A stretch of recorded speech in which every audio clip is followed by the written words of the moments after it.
A paz do Senhor Jesus, meu irmão, minha irmã, sejam todos muito bem-vindos a mais um estudo da nossa lição bíblica. Eu sou o pastor Samuel e você está na nossa Escola Bíblica Especial. Eu queria lembrar você de compartilhar aí o nosso link, compartilhar esse programa para as pessoas que você conhece, para os seus amigos, as suas redes de contatos, para que outras tantas pessoas tenham contato com esse conteúdo.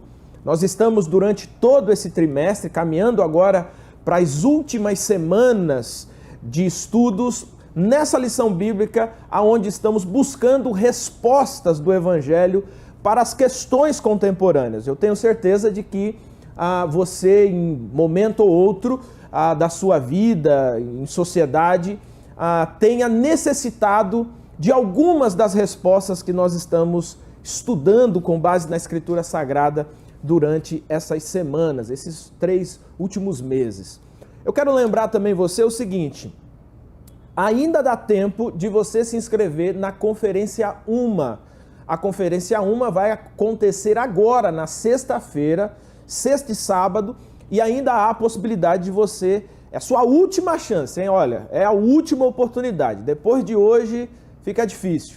Mas é um momento abençoador. Nós já tivemos a conferência no ano passado, essa será a segunda conferência que nós estamos realizando agora em 2021, e então você tem aí essa última oportunidade, condições especiais, preço especial, para que você esteja conosco estudando, refletindo na palavra de Deus.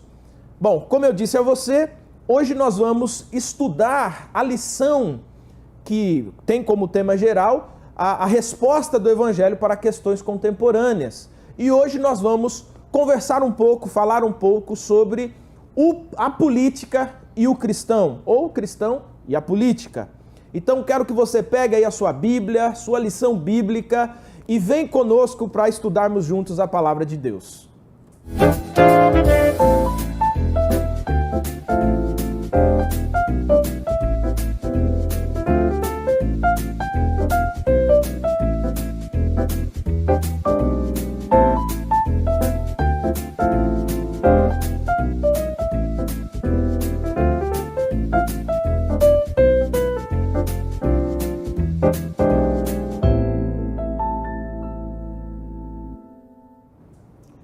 A igreja e a política. É muito comum a gente ouvir uma frase que, inclusive, nos últimos meses ou talvez anos, né, aqui no nosso país tem sido bastante frequente, que é: igreja e política não se misturam. A pergunta é: será que isso ou essa frase ela já não é fruto de uma incoerência ou de uma má compreensão do que seja o papel da igreja, do que seja o papel da política? Será que de alguma forma igrejas evangélicas têm entrado de cabeça na política, não como a Escritura ordena que se faça, ou também o vice-versa, né? Alguns caminham completamente aleatórios, né, ou alienados de todas as questões políticas que envolvem o nosso país. A grande verdade é que nós estamos atravessando tempos de polaridade. E o que é tempos de polarização, melhor dizendo, né? É quando parece que nos persegue um dualismo, aquele dualismo filosófico da luta do bem contra o mal, ou de um contra o outro, e por conta disso nós acabamos entrando em questões, ou mergulhando em questões que, ao invés de nos unir em prol de algo comum, acaba nos separando ainda mais. Será que a Bíblia Sagrada ela tem uma resposta para nós quando falamos de política e quando falamos de igreja? Será que é possível que igreja e política elas estejam na mesma frase, sem que sejam antagônicas ou opostas? O que a Bíblia fala sobre isso?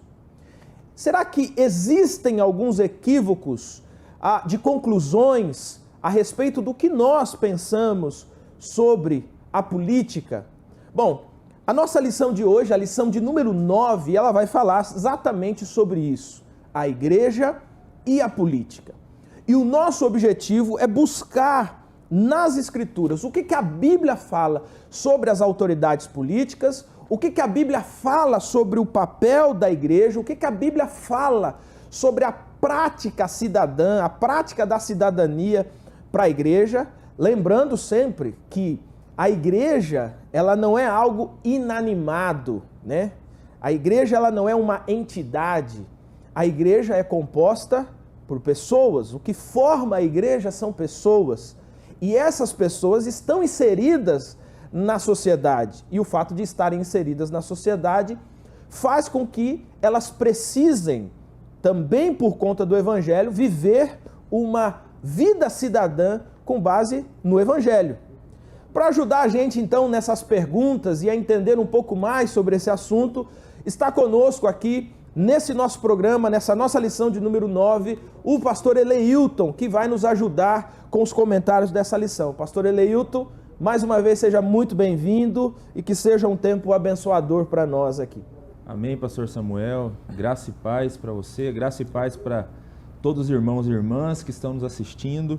E é isso, que o Senhor nos dê um período abençoado de conversa sobre esse tema, que é um tema tão importante, né, para os cristãos do nosso tempo. Amém. Pastor Eleilton, a gente, obviamente, nos últimos meses, anos, sempre que chegamos próximos desses períodos eleitorais, né, nós enfrentamos sérios problemas, né? E sempre vem à tona essa discussão, principalmente nos últimos anos, em que se observa claramente que o movimento evangélico, ele é um grande pêndulo mesmo nas decisões eleitorais, sejam elas municipais, estaduais ou federais, né? E, como falei, sempre existe aquela frase, né, ou aquela tentativa, né, de eliminar a igreja do processo, né, eliminar a igreja desse processo da sociedade. Pensando nisso, então, com base nessa nossa lição aqui, por que é importante a gente estudar essa relação entre a igreja e a política, ainda mais nesses tempos que nós temos vivido? Bom, eu penso que é importante a igreja estudar sobre esse tema por uma razão bem simples, né? Política não tem a ver, primeiro, só com eleição, né? Quando a gente fala sobre igreja e política, via de regra já vem à mente a ideia de algum candidato X, algum partido político. Algum apoio XYZ, né? Exatamente. Então, assim, política é muito mais amplo do que simplesmente pensar no período eleitoral. Então, política tem a ver com a nossa vida em sociedade. E a igreja é formada por cristãos que estão inseridos na sociedade. A própria igreja como comunidade, ela está inserida na sociedade. Então, ela não pode ficar a parte dos assuntos políticos, aquilo que diz respeito à vida das pessoas em sociedade, até para os cristãos poderem exercer corretamente a sua cidadania, né? Então, a lição até traz um conceito interessante, que a igreja, ela não é uma comunidade apolítica, porque ela está inserida na sociedade. Então, é óbvio que ela tem orientações para os cristãos sobre a vida em sociedade. Na medida que ela tem posicionamento sobre como os cristãos devem se relacionar em sociedade, como eles devem tratar as autoridades, então ela está se pronunciando politicamente, né? Mas ela é uma comunidade apartidária. Aí sim, a igreja, ela não tem partido, né? A igreja não abraça partido X ou partido Y. E por que é importante falar sobre esse tema? Porque quando a gente não fala, a gente acaba caindo em extremos. E adotando posições equivocadas. Por exemplo, existem muitas igrejas que literalmente abraçaram alguns partidos políticos, e o púlpito dessas igrejas, ele virou um verdadeiro local onde se faz comício e propaganda mesmo, né? Servem a esses partidos, né? Exatamente, serve a esses partidos, né? Igrejas que franqueiam seus púlpitos para políticos irem lá para fazer discurso, né? Então, assim, isso é muito importante, é muito importante falar sobre esse tema, ainda mais nesse período que nós estamos vivendo, né? Nós estamos aí às vésperas de uma eleição, próximo ano é um ano de eleição, será um ano, né, de muita movimentação política no nosso país, e com certeza muitos políticos procurando igrejas evangélicas para poder conseguir apoio e querendo o púlpito dessas igrejas para poder se se pronunciar. Então, assim, a gente tem que tomar muito cuidado, muito cuidado. O púlpito de uma igreja é um lugar muito especial, é um lugar onde se deve proclamar o evangelho puro do Senhor Jesus. É rebaixar demais o púlpito de uma igreja, né, colocando como instrumento para fazer propaganda de político X ou de político Y, de partido A ou de partido B. Então, assim, a igreja é uma comunidade apartidária, né, e a gente não pode abrir mão disso. Então, assim, se existe esse lado, igrejas que estão literalmente se parecendo com partidos políticos, né, parecendo gabinete de partido A ou de partido B, existem aquelas também que não querem falar absolutamente nada sobre o tema, né, que desconsideram completamente o tema política, né, e aí a igreja acaba deixando de exercer um papel importante como comunidade do reino de Deus aqui, que é o papel de ser voz profética, né, de ser voz contrária a todo e qualquer tipo de injustiça, né, enfim. Então, a igreja precisa conversar, à luz da Escritura Sagrada, à luz da Palavra de Deus, mas ela precisa conversar sobre esse tema e desafiar os cristãos a serem cidadãos corretos, né, no seu procedimento diário. O grande problema acaba virando, então, os extremos, né? Tanto para um lado quanto para o outro, né? Apatia total ou uma espécie de representação política de candidato XY ou de partido XY, né? Exatamente, é isso aí. Há um outro equívoco também, pastor Elito, ainda pensando aqui nessa questão, que é muito comum, né? Principalmente nas últimas eleições, e que ficou muito claro nas últimas eleições que os evangélicos têm um poder muito grande decisório dentro do nosso país, né? Uhum. Se a gente considerar aí pouco mais de 160, acho que são em torno de 160 milhões de pessoas, né, votantes, se eu não me engano, está em torno de acima de 100 milhões de pessoas, e a gente considerar que os evangélicos representam aí em torno de 40, alguns dizem até 60 milhões, né, porque não houve o censo ainda, mas em torno de 60 milhões, então é um pêndulo bastante significativo, né? Uhum. Mas se confunde muito a ideia de Estado laico, né? Você vê muito pessoal falar isso, né? Fala assim, não, a igreja não pode dar opinião. Por quê? Porque o Estado é laico. E aí as pessoas às vezes confundem, né? O Estado laico é nessa mesma proporção, né, daquilo que você colocou, né, de que a igreja ela não é apolítica, mas ela é apartidária, né? Então o Estado laico significa nada mais do que o Estado não adota uma religião e não adota uma igreja como sendo sua igreja, né? Como acontece, por exemplo, a gente tem no Reino Unido, na Inglaterra, por exemplo, que tem uma igreja oficial do Estado, né? Ou em Roma, que é uma igreja oficial do Estado. Então, o Estado laico é não ter uma igreja oficial, mas não significa que, por o fato de ser igreja ou de ser evangélico, elimina você, melhor dizendo, do seu papel de cidadania. Você continua com o título de eleitor, com o CPF, com o RG, e as leis que são votadas politicamente continuam influenciando de maneira positiva ou negativa a sua vida como cidadão, né? Com toda certeza. Estado laico não é Estado ateu. Ateu. Né? O pessoal às vezes confunde. Na verdade, os países que são considerados laicos, né, a ideia simplesmente é que o Estado não vai interferir nas questões da igreja, da religião, né? Então há uma separação, uma distinção entre igreja e Estado. Mas nesses estados laicos, né, nesses países onde há laicidade, as pessoas têm liberdade para poder expressar a sua fé.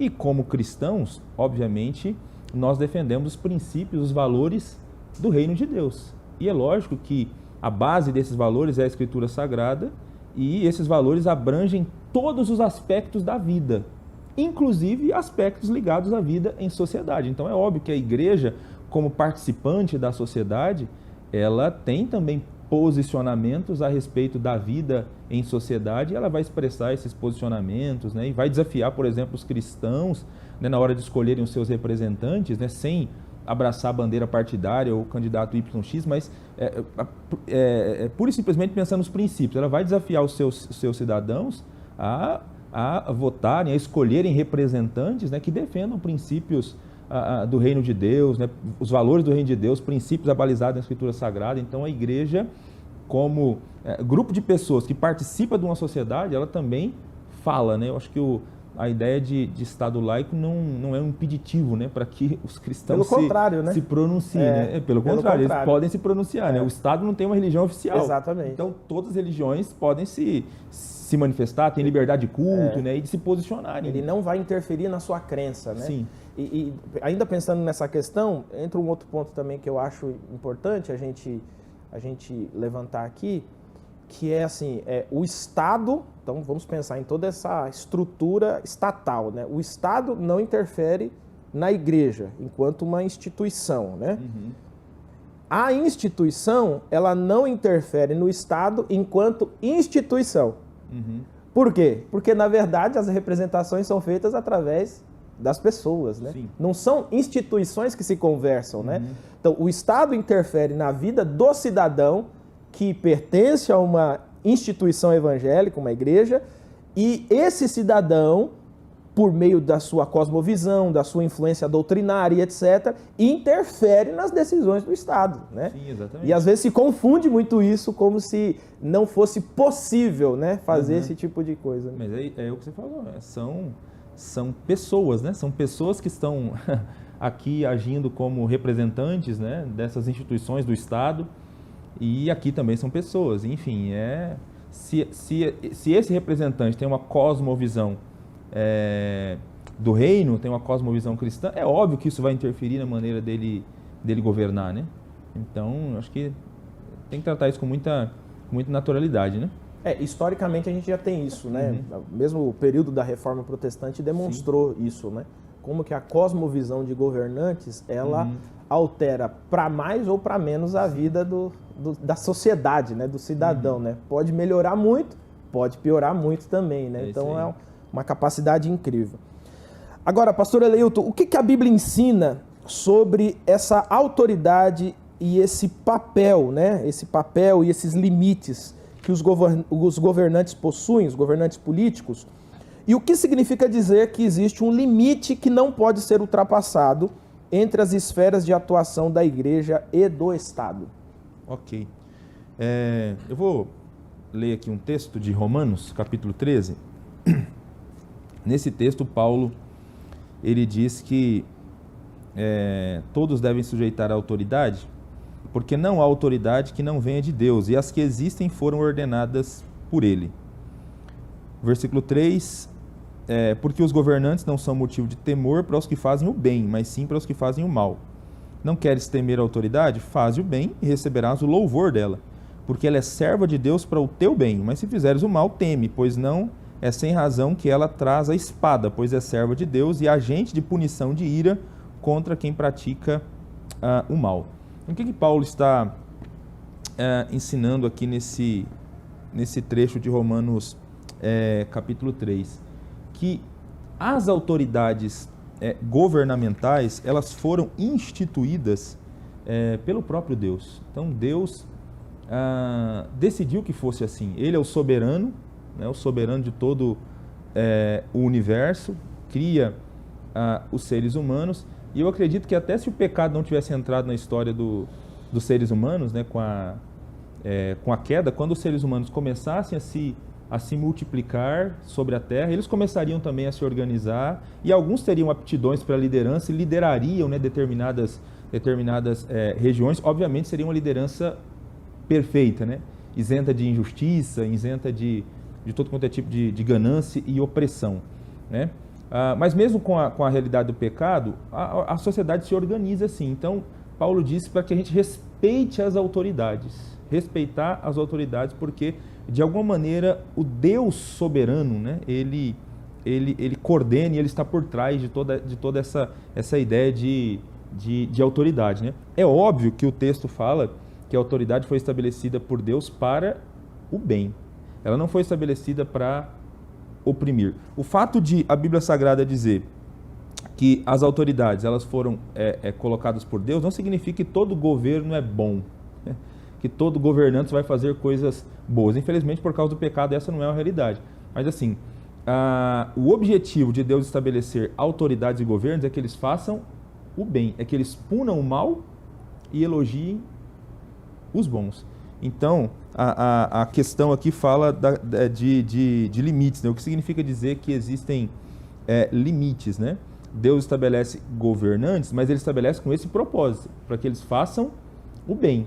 Então, quando um governante ele não faz, né, aquilo que está de acordo com a palavra de Deus, obviamente ele está indo além desses limites, né? Quando ele aflige os pobres, quando ele nega a justiça, quando ele deixa os maus impunes, quando eles perseguem os fiéis, enfim, esses governantes devem saber, um dia eles serão julgados por Deus. O Deus que é soberano e que controla tudo, um dia os julgará por esses seus maus atos, né? Eles receberam autoridade, Deus permitiu que eles exercessem autoridade e eles usaram essa autoridade para o mal. Então não há um desses governantes que um dia não terá que prestar contas, né, dessa autoridade que ele recebeu de Deus para poder governar. Então existe de fato esse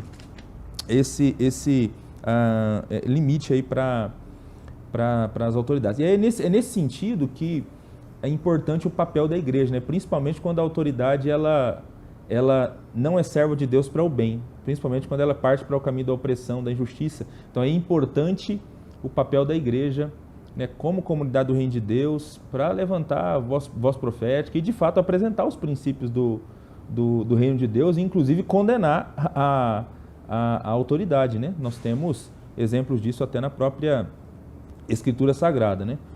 Mas é óbvio, sem se envolver com partido, sem se envolver com bandeiras partidárias, né? Porque é muito claro também, a lição até cita o texto de Mateus 22, 21 também, quando Jesus diz, deem a César o que é de César e a Deus o que é de Deus. A igreja não governa na esfera civil e também as autoridades políticas não interferem nas crenças da igreja. Quando isso acontece, então se está extrapolando limites, né? Vira um choque de força mesmo, né? Vira um choque de força, exatamente. Se o Estado quer dizer para a igreja no que a igreja deve crer, né, em como ela deve se comportar, né, em relação a determinados assuntos, aí já está havendo um choque. A mesma coisa a igreja também. A igreja ensina seus cidadãos a exercerem a cidadania de maneira correta, apresenta a cosmovisão do reino de Deus. É óbvio, se eles estão lá exercendo a posição de liderança, essa cosmovisão vai influenciar de alguma maneira nas decisões, mas não é a igreja aqui como comunidade local do reino de Deus, né? Não é ela que vai lá dizer para o presidente, para o governador, para o prefeito exatamente o que ele tem que fazer, né, e dar ordem para ele, né, estabelecer exatamente as políticas que têm que ser implementadas. Não, esses caras foram colocados ali para desenvolver políticas públicas, enfim. Existe essa separação. A igreja não deve ser ideologizada politicamente e nem teologizar a política, né? Então, esses limites precisam ficar bem claros, né? Eu acho que é interessante também quando, talvez na pergunta 4 a gente entre mais nessa questão, mas isso está nitidamente relacionado com a justiça e com o que a gente chamaria de dogma, né? Então, assim, o Estado ele tem que promover justiça. Então, promover justiça é castigar os maus e elogiar os bons, né? Sim. Então, ele promove justiça, mas ele não interfere naquilo que eu creio. Então, por exemplo, nós somos adventistas da promessa. Nós temos uma cosmovisão doutrinária, teológica do mundo, né? Digamos assim. Ele não pode interferir, né? Então, por exemplo, nós guardamos o sábado, né? Se o Estado chega e diz assim, a partir de agora, quem guarda o sábado vai ser preso, ou quem guarda o sábado vai pagar multa, e etc., aí nós temos que nos contrapor a ele, porque aí ele interfere numa ação que é estritamente espiritual, de crença e etc., né? Então, assim, é sempre importante a gente frisar isso, porque existem decisões que o Estado toma que são contrários à Escritura, mas são decisões do Estado. Não interfere não interfere na crença, não interfere na vida religiosa, né? Por que eu estou tocando nesse assunto, né? Porque é sempre um fio de navalha esse, né? De você ter uma lei estipulada no Estado que é contrário à crença. Então nós somos contra essa lei. mas ela não é contrária a gente pensar diferente. Então, em tese, a gente não está sendo atacado no princípio, né? No princípio da liberdade de crença ali, né? Eu acho que isso isso é muito, muito natural. A gente vai viver sempre essa tensão, né? E eu acho que a igreja ela só vai se levantar de fato contra a autoridade, e de repente até falo um pouco mais sobre isso mais da frente mesmo, mas quando a autoridade estabelecer uma lei e a igreja for obrigada a seguir essa lei que é contrária àquilo que a Escritura Sagrada diz. Aí não dá para caminhar. Mas até esse ponto, que de fato aqui, construindo políticas públicas, de repente estabelece uma lei que nós não concordamos, mas também nós não somos obrigados a seguir. Né? A gente pode dizer que não concorda. Então é natural, faz parte da organização. Dinâmica social, né? Faz parte da dinâmica social, né? E a gente vai ter que conviver com isso, né? Legal. Até o reino pleno ser estabelecido. Né? Aí todas as regras serão as regras do rei. Desse rei, né? Bom, na pergunta 3, eu quero só complementar essa pergunta, mas ela diz assim, explica o que a Bíblia ensina sobre a sujeição e oração pelas autoridades, mas também sobre não concordar com os pecados praticados pelos governantes. E aí, eu queria só complementar, e aí você pode fazer um comentário, assim, dentro desse texto, né, de Romanos 13, se quando o texto diz assim, para respeitar, né, as autoridades, ele está falando da autoridade enquanto um indivíduo, ou ele está falando da autoridade enquanto aquela instituição organizada, né? Vou dar um exemplo. Quando ela fala assim, você precisa respeitar as autoridades, né? Ela está falando de eu respeitar o presidente Jair Bolsonaro ou eu respeitar a presidência, que é a instituição, né? Porque o governante passa, mas aquela instituição permanece, né? E assim sucessivamente para os outros cargos, né? Sim, eu acredito que vai mais no sentido de respeitar a instituição do que a própria pessoa, né? Então, por exemplo, quando Paulo fala para sujeitar as autoridades aqui em Romanos 13, quem é o cara que está no poder? É o Nero. Lá é Nero, lá a situação não está fácil, não. Paulo dizer para os cristãos que ele tem que sujeitar a Nero, 3, 4 anos depois, começaria uma perseguição contra os cristãos e os levaria à morte, né? Cristãos seriam mortos, torturados, queimados vivos, né? Mais à frente, já no contexto da perseguição, Pedro também vai falar para se sujeitar à autoridade, para dar honra ao rei. E quem é o rei?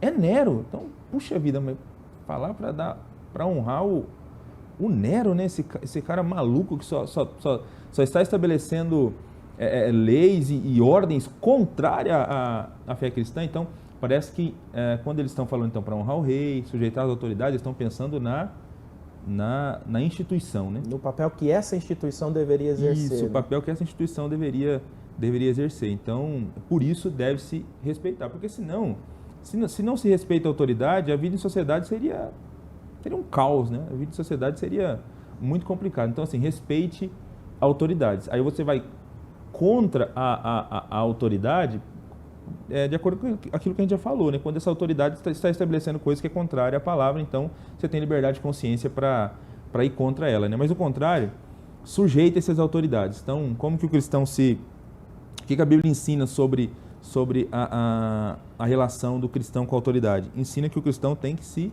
sujeitar às autoridades, né? Sujeitar às autoridades, obedecer às autoridades. E além disso, o texto fala para orar.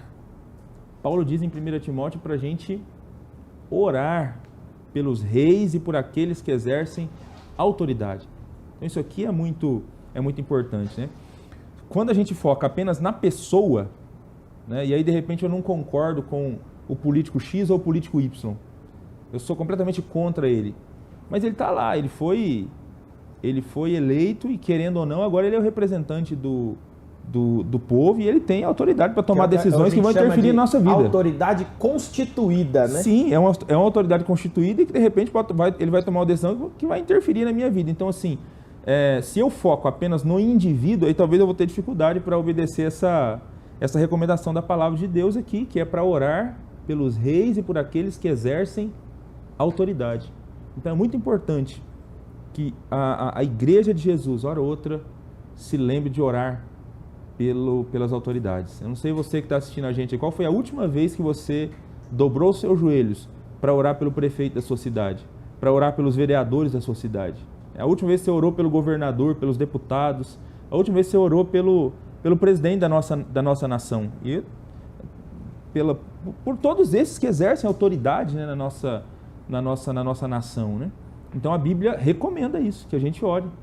Ore para quê? Para que a gente tenha uma vida pacífica e tranquila, porque Deus deseja que todos sejam salvos e cheguem ao pleno conhecimento da verdade, Paulo diz lá. Então, se as coisas estiverem bem, né, no município, no estado, no Brasil, nós teremos mais oportunidades para poder pregar o Evangelho de Jesus. Então, oremos pelas autoridades, e aí é lógico, quando eles estiverem cometendo pecados, se as ações deles são ações contrárias à Escritura Sagrada, então nós não devemos concordar com essas ações e devemos nos posicionar contra essas ações que estão aí em confronto com o Evangelho do Senhor Jesus Cristo. Então, a lição até, entre os textos colocados aqui, ela coloca o texto de João Batista, né? João Batista, ele denunciou o pecado, corajosamente o pecado de Herodes, né? Porque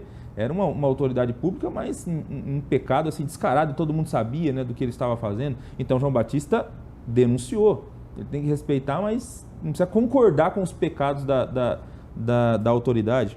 E o próprio Senhor Jesus também, né? Esse Lucas 13, 31 e 35 fala de um episódio de Jesus chamando Herodes de raposa. Né? Porque Jesus também conhecia os pecados do Herodes. Então, assim, nós não somos obrigados a concordar com os pecados das autoridades. O princípio da sujeição às autoridades não elimina, né, a fidelidade que nós devemos ter a Deus e a sua palavra. Eu vou falar um negócio aqui, aí você me corrija se eu estiver equivocado, né? Mas principalmente nessas épocas de polarização, então a gente sabe assim que na cabeça das pessoas, quando você fala, por exemplo, de presidente, ela tem o A e o B, né? Às vezes tem o C e o D, né? Quando você fala de governo ou quando você fala de prefeito, né? E aí eu pensando aqui, né?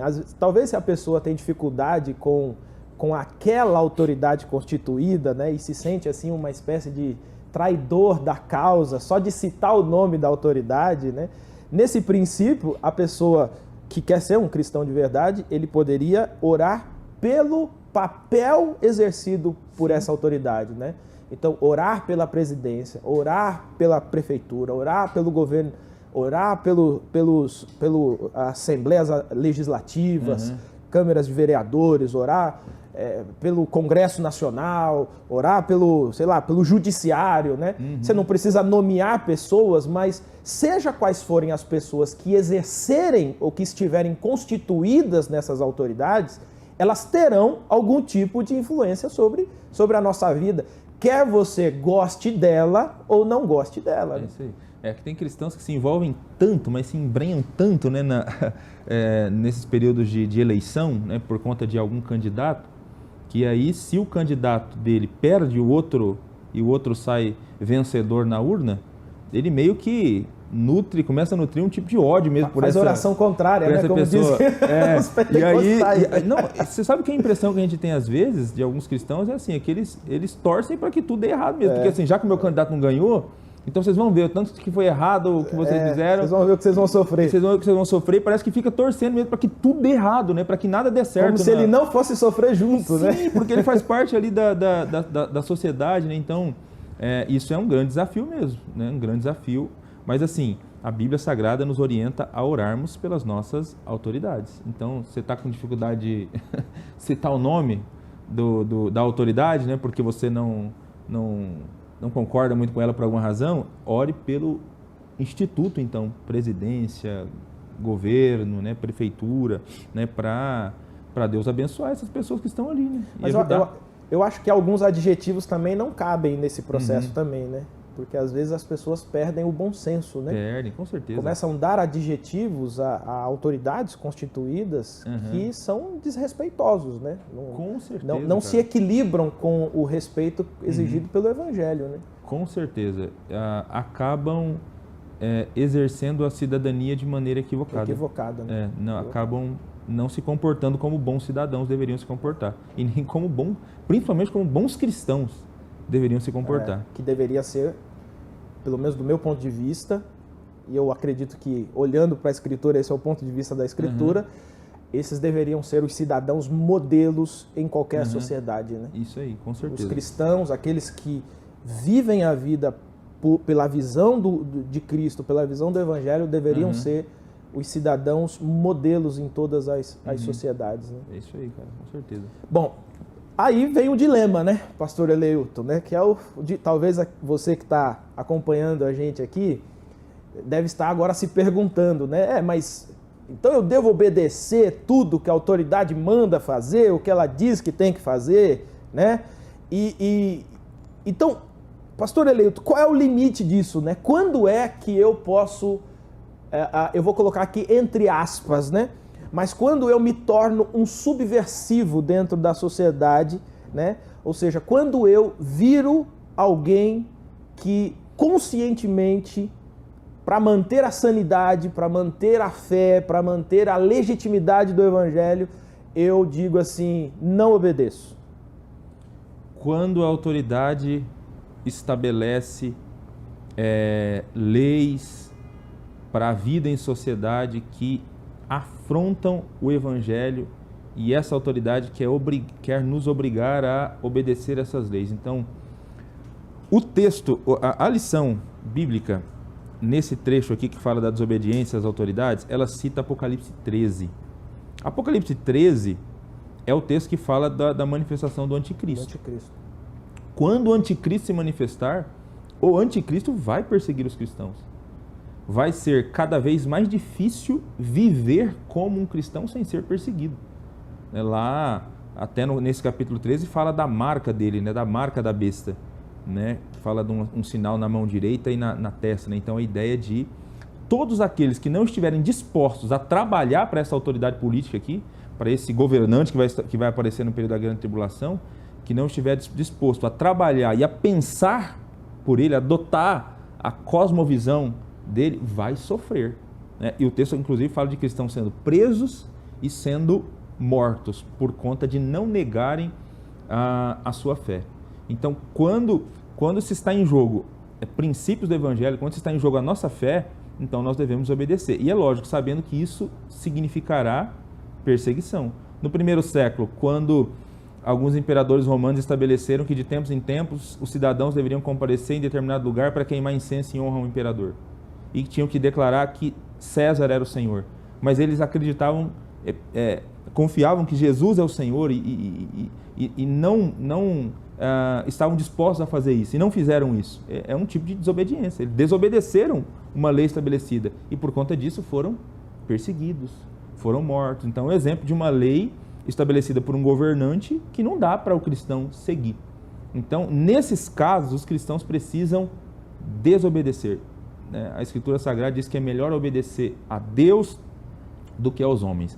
Se a nossa consciência está sendo violentada, se a gente está tendo que desobedecer algum princípio da palavra de Deus, fiquemos com a palavra. E é lógico, saibamos que isso pode custar. Sim, as consequências existem, né? Podem custar caro para a gente essa desobediência. Qualquer briga de um cidadão com o Estado é sempre uma briga de Davi com Golias, né? O Estado é muito mais gigante, né? Mas é interessante porque a Bíblia tem muitos exemplos, né? Você tem, por exemplo, os três lá na fornalha, né? Sadraque, Mesaque e Abnego, né? Você tem o próprio Daniel, né? Sim. Que recebe uma ordem proibindo as orações e ele desobedece essa ordem, né? No Novo Testamento a gente tem lá Pedro e João, né, na Porta Formosa. Olha, vocês parem de falar do nome desse Cristo, né? Rapaz, vocês vão soltar a gente, nós vamos continuar falando, porque mais importante para a gente é obedecer a Deus do que vocês, né? Os cristãos que estão espalhados aí em outros lugares do mundo, né, em países comunistas, em países que não se pode falar sobre Cristo, eles são subversivos, né? Eles estão desobedecendo às autoridades quando eles estão infiltrados no meio do país pregando o evangelho. Alguns até por lerem a Bíblia, né? Por possuírem uma Bíblia. Sim. São presos por se encontrar uma Bíblia ou qualquer espectro do que possa ser considerado uma Bíblia, né? Sim. Um outro exemplo interessante, né? O próprio Cristo, ele quando os discípulos estão preocupados e tal, mestre, ó, o negócio está apertando, o pessoal está pressionando e tal, e aí Jesus fala assim, vocês estão preocupados com o quê? O máximo que eles podem fazer é matar vocês, né? Vocês deviam estar preocupados com aquele que, além de matar, pode lançar a alma no inferno, né? Então ele está falando assim, olha, aqui pode até haver essa adversidade, né? Mas ela não tem o poder de tirar de você aquilo que é resguardado eternamente naquele que você crê, naquele que você guarda o seu coração, né? Sim. Então, assim, isso também pode ser entendido como uma frase de Jesus dizendo, olha, vivam em sociedade, a César o que é de César, vão vivendo. Mas é o seguinte, vocês têm que se lembrar do seguinte, o máximo que eles podem fazer é lançar vocês em prisões ou matar vocês. É isso, né? Mas a nossa cidadania está nos céus. Exato. Então, todo cristão precisa se esforçar o máximo possível para viver como um bom cidadão aqui nessa terra. Nós temos esse desafio, né, de viver em sociedade, defendendo os princípios do reino de Deus. Mas caso a autoridade política estabeleça regras contrárias à palavra de Deus, então é isso.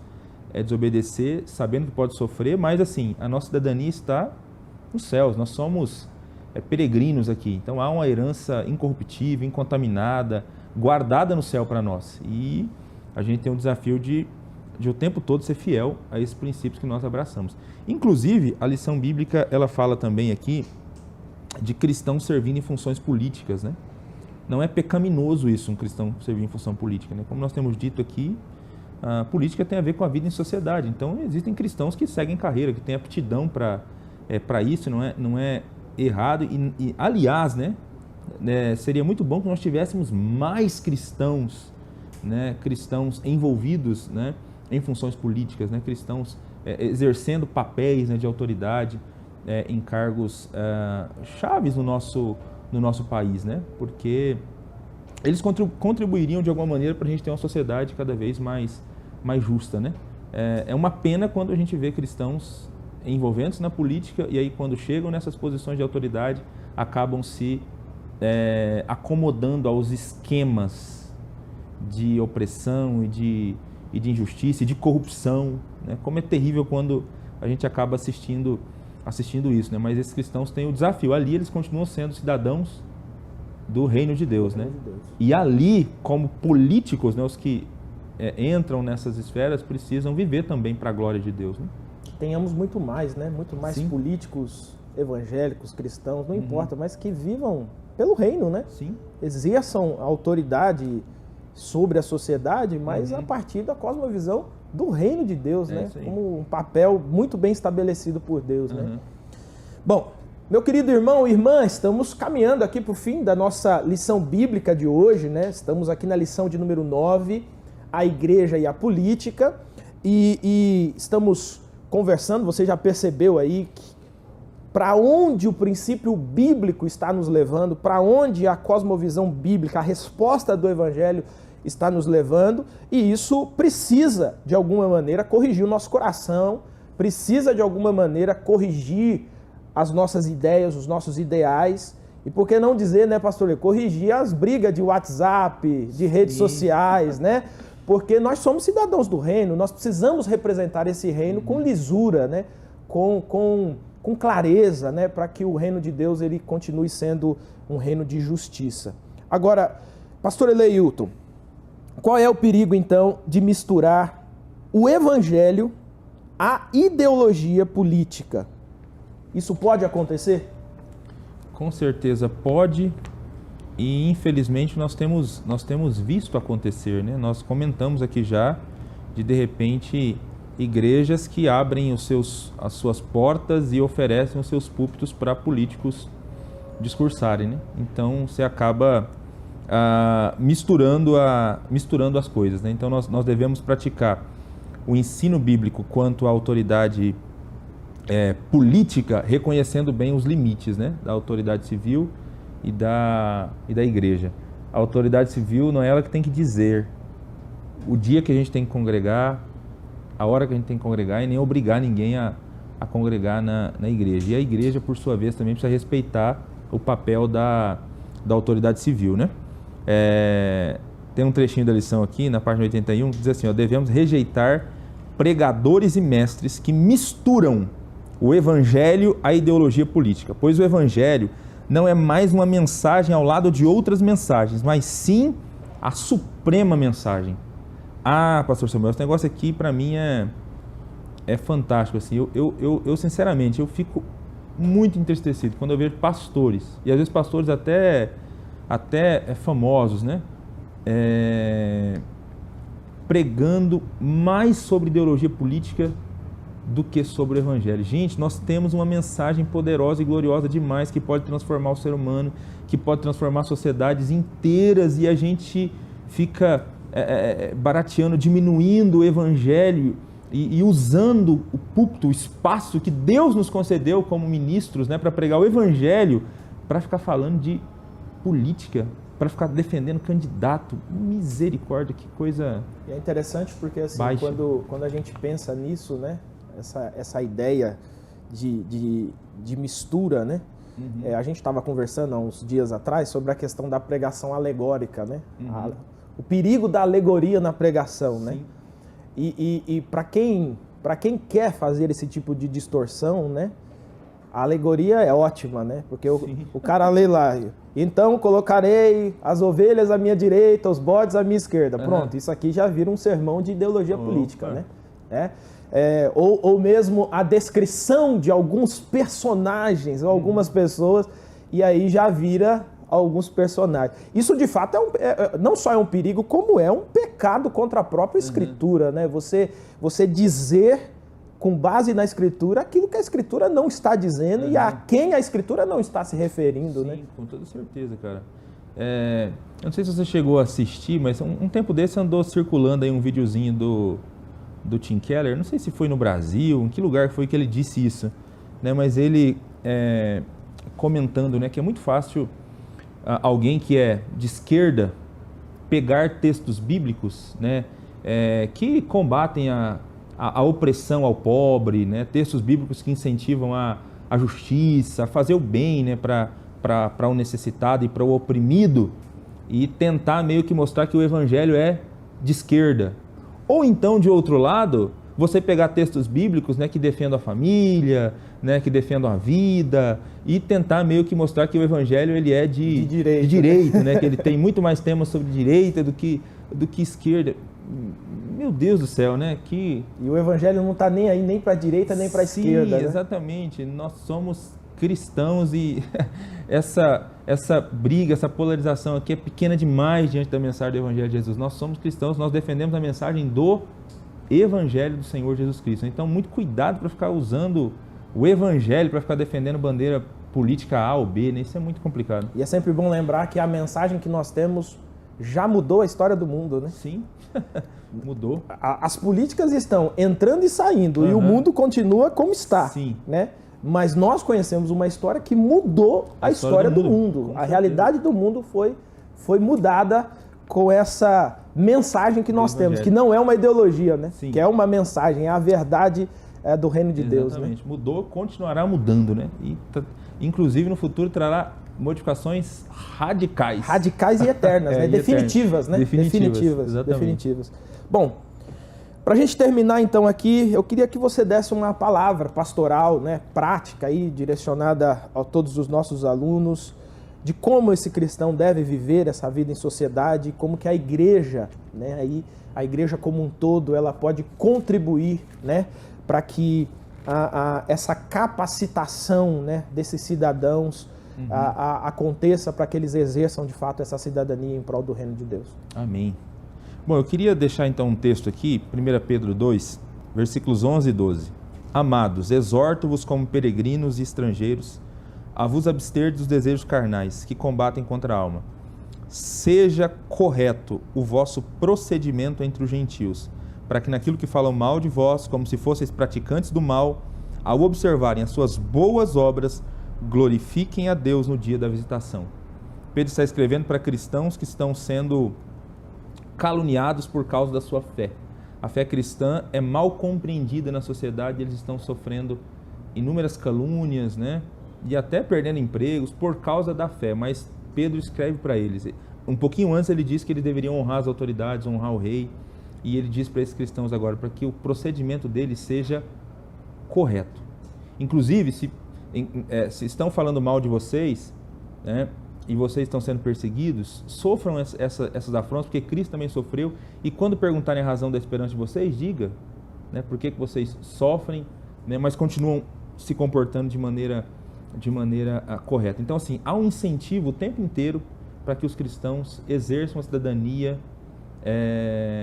uma cidadania correta, glorifiquem a Deus no seu procedimento na sociedade, mesmo quando são hostilizados, mesmo quando são mal compreendidos. Então, uma palavra que eu queria deixar para os cristãos do nosso tempo, né, para aqueles que estão nos acompanhando, né, que você possa viver a vida em sociedade, exercendo a cidadania cristã de modo correto, vivendo os princípios do reino de Deus na sociedade, né? Vivendo e defendendo uma vida em sociedade à luz daquilo que o Evangelho de Jesus diz, né? E se comportando de fato como bom cidadão, porque é isso que a palavra de Deus apresenta para a gente, sem nunca esquecer que nós temos uma cidadania celestial também, né? Então, acho que isso é importante. Aquilo que para nós é completo ainda está no porvir, né? Sim. Ainda vai acontecer ainda, né? Meu querido irmão, minha querida irmã, estamos chegando aqui no final da nossa lição. O pastor Eleuto vai fazer uma oração aqui para a gente.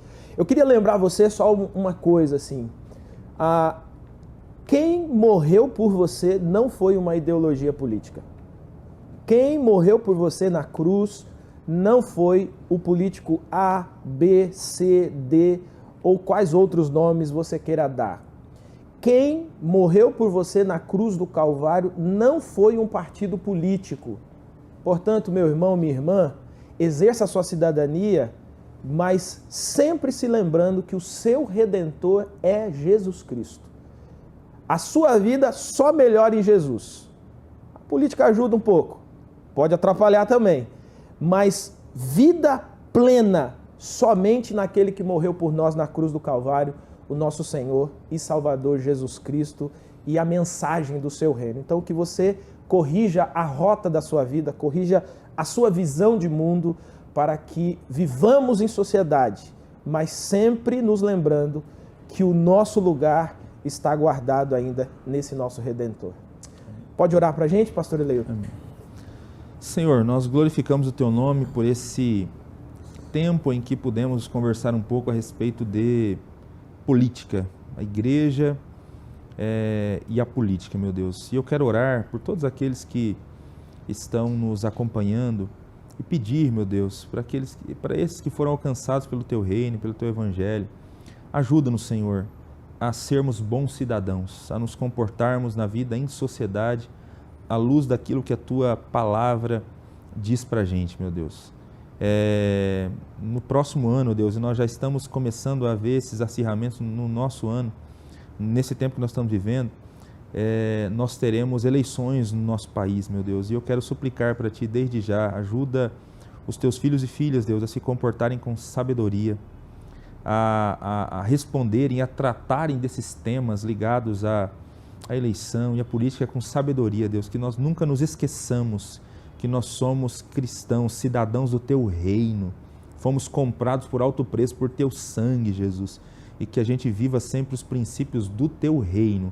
Ajuda a Tua igreja, Deus, a ser uma comunidade que sempre leva a mensagem do Evangelho, uma mensagem que sempre se coloca contra todo e qualquer pecado da autoridade pública. Oro também pelos cristãos que estão envolvidos em política, Deus, que atuam na esfera pública, os cristãos que são políticos, usa-os, Deus, como luz ali onde estão, para estabelecerem políticas públicas que beneficiem de fato a vida em sociedade. Guarda-nos, abençoa-nos cada dia mais, é a nossa oração, em nome de Jesus. Amém.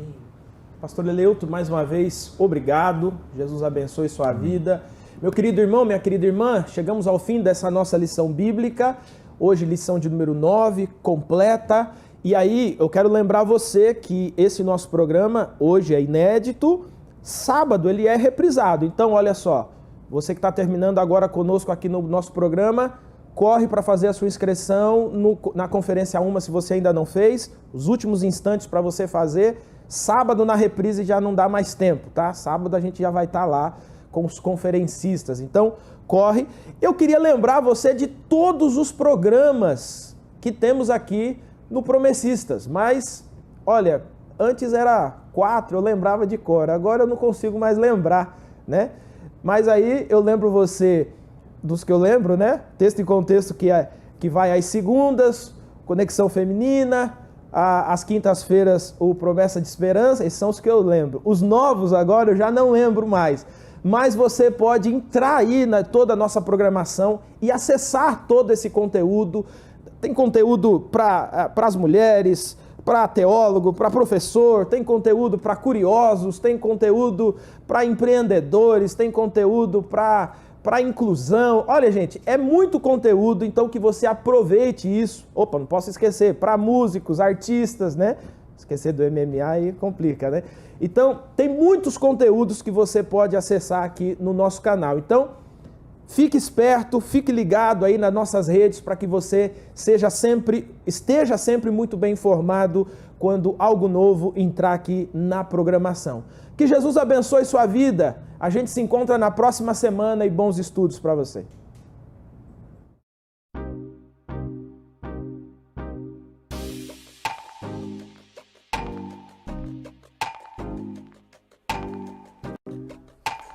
Olá pessoal, tudo bem? Eu estou aqui para convidar você para participar da Conferência 1 2021. Missão em Movimento, o Deus de todas as cidades. Nós vamos conversar sobre esse desafio da missão nas grandes, nas pequenas cidades, a partir da ideia de que essa missão não pode parar, ela tem que estar sempre em movimento. E a gente espera você entre 26 e 27 de novembro. Acesse o nosso hot site conferencia1.org e se inscreva. Espero você lá.